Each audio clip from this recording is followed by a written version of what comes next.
মায়াপুরের প্রথম দিনটা বেশ ভালোই শুরু হলো। সকাল 3:30 বাজে, এখন স্নান করে একদম রেডি যাওয়ার জন্য, সকালে আরতি দেখবো।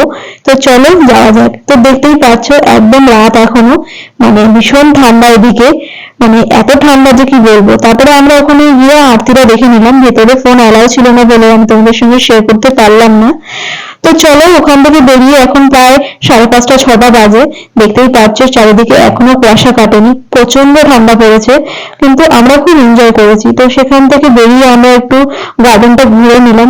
এত সুন্দর ফুল, আমার এত ভালো লাগছিল, মনে হচ্ছিল ওখানেই দাঁড়িয়ে দেখতে থাকি এদের, এত ভালো লাগছিল সত্যি। অনেক রকমের ফুল দেখতেই পাচ্ছ, তোমাদের সঙ্গে শেয়ার করছি সবকিছুই। তো পরের পার্টগুলো আসছে, সেখানে কি কি করলাম না করলাম, কোথায় কোথায় ঘুরলাম, সমস্ত ডিটেলস আমাদের সঙ্গে শেয়ার করব। তো দেখো এখন হোটেলে এসে খেয়ে নিলাম পেঠাই পরোটা। চলো আজকের মতো ব্লগটা আমি এখানেই শেষ করলাম।